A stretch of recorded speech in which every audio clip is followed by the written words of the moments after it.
नमस्कार दोस्तों, INC TV पर आपका स्वागत है। मैं हूं भूपेंद्र नारायण सिंह और इस वक्त हम मोगा और संगरूर हाईवे पर हैं। मोगा इसलिए क्योंकि पिछले चुनाव में, विधानसभा के चुनाव में 2017 में इसी मोगा में दिल्ली के मुख्यमंत्री और आम आदमी पार्टी के संयोजक श्री अरविंद केजरीवाल एक आतंकवादी के घर रुके थे, जिस पर बवाल हुआ था। अब चुनाव से ठीक पहले उनके पुराने सहयोगी, आम आदमी पार्टी के पूर्व नेता श्री कुमार विश्वास ने एक नया बम फोड़ा है और उन्होंने कहा है कि अरविंद केजरीवाल सत्ता पाने के लिए अलगाववादियों से मिले हुए हैं। और इसकी चर्चा जो है वो पूरे पंजाब के इलाके में, चाहे वो गांव हो, कस्बा हो, बड़ा शहर हो, ये जैसे जंगल में आग फैलती है उस तरह से फैल गई है। और लोग जो हैं इस बात से बेहद खफा हैं कि क्या अरविंद केजरीवाल का अलगाववादी संगठन से मिलना और कुमार विश्वास का वो बयान कि वो सत्ता पाने के लिए अलगाववादी, खालिस्तानी आतंकवादियों के संगठनों से मिले जुले होने का आरोप, और उनका ये कहना कि अरविंद केजरीवाल एक स्वतंत्र देश के, स्वतंत्र राज्य के सीएम और पीएम बनना चाहते हैं। ये पंजाब के लोगों को इससे बहुत नाराज़गी है और ठीक चुनाव से पहले आम आदमी पार्टी को ये बहुत बड़ा झटका है, क्योंकि मोबाइल डिजिटल ज़माना है और ये जंगल की तरह आग पूरे पंजाब में फैल चुकी है। आइए आपको सुनाते हैं अरविंद केजरीवाल की कहानी कुमार विश्वास की जुबानी। मैं सदा कहता हूं पंजाब कोई राज्य नहीं है, पंजाब एक भावना है, पंजाबियत एक भावना है पूरी दुनिया में।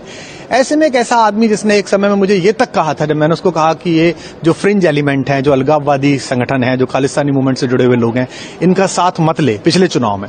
और उसने कहा था कि नहीं हो जाएगा, चिंता मत कर। और कैसे चीफ मिनिस्टर बनेगा तो उसने उसका फार्मूला भी बताया था कि ऐसे ऐसे भगवंत को और फुल्का जी को लड़वा दूंगा और मैं पहुंच जाऊंगा। और आज भी वो उसी पथ पे है, मानो मत मानो, और नहीं भी है तो वो पपेट बिठा लेगा, कोई कुछ कर लेगा वो कुछ काम। तो ऐसे में उसने मुझे इतनी भयानक बातें बोली जो कि सबको पता है, पंजाब में सबको पता है। कि एक दिन तो मुझसे कहता है कि तू चिंता मत कर, या तो मैं एक स्वतंत्र सूबे का मुख्यमंत्री बनूंगा। और मैंने कहा ये अलगाववाद 2020 का रेफरेंडम आ रहा है, पूरी दुनिया फंडिंग कर रही है आईएसआई से लेके और बाकी अलगाववादी ग्रुप। तो कहता तो क्या हो गया, तो स्वतंत्र देश का पहला प्रधानमंत्री बनूंगा। मतलब जिस आदमी के थॉट में इतनी ज्यादा अलगाववाद को लेके वो हो कि किसी भी कीमत पे बस मुझे सरकार मिले, सत्ता मिले। इससे ठीक पहले बरनाला की रैली में कांग्रेस नेता श्री राहुल गांधी ने एक बहुत बड़ा बयान दिया। वो बयान ये था कि कांग्रेस के कार्यकर्ता या नेता मर सकते हैं, लेकिन वो किसी आतंकवादी के घर नहीं रुक सकते हैं। उनका साफ इशारा था शब्दों में कि झाड़ू के एक बड़े नेता आतंकवादी के घर रुके थे। कांग्रेस पार्टी का नेता चाहे कुछ भी हो जाए, आपको आतंकवादी के घर में नहीं मिल सकता है। झाड़ू के सबसे बड़े नेता आतंकवादी के घर में आपको मिल सकते हैं। यह सच्चाई है। और आइए इस मुद्दे पर आपको ले चलते हैं सीधे कांग्रेस महासचिव रणदीप सिंह सुरजेवाला के उस बयान पर, जिन्होंने श्री अरविंद केजरीवाल और उनकी पार्टी से कड़े सवाल पूछे हैं। क्या अरविंद केजरीवाल जी ने अलगाववादी संगठनों व खालिस्तान से जुड़े लोगों का साथ लिया था सत्ता प्राप्ति के लिए? मैं फिर दोहराता हूं पहला सवाल, क्या श्री अरविंद केजरीवाल ने अलगाववादी संगठनों जो देश की संप्रभुता पर हमला बोलते हैं, खालिस्तान से जुड़े लोगों जो देश की भूभागीय अखंडता पर हमला बोलते हैं, क्या अरविंद केजरीवाल जी ने उनका साथ लिया था?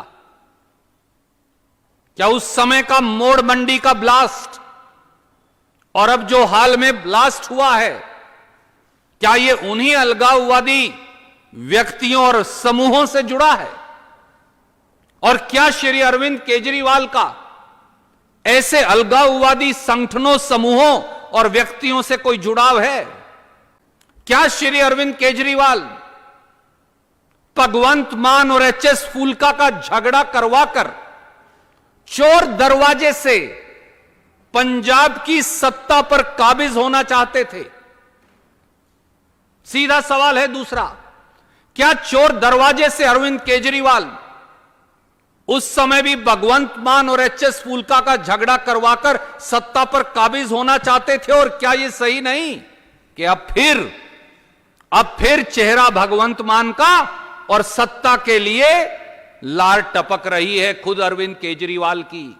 क्या फिर यही षड्यंत्र एक बार फिर पंजाब की जनता के साथ करने का स्वांग और साजिश अरविंद केजरीवाल कर रहे हैं?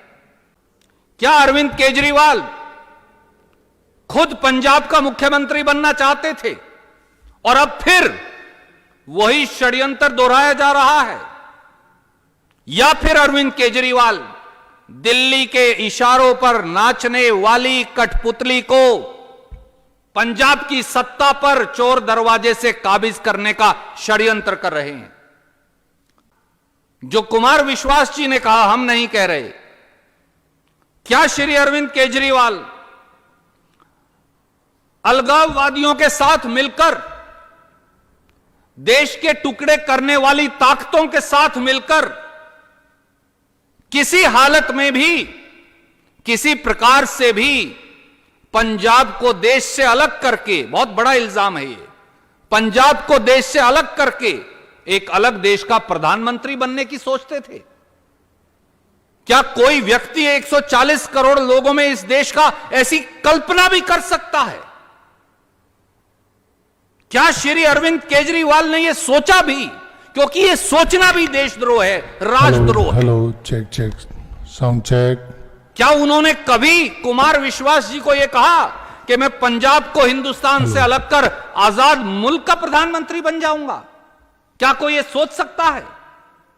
अरविंद केजरीवाल जी, क्या सत्ता किसी भी कीमत पर और किसी भी तरह, क्या यही आपका एकमात्र लक्ष्य है?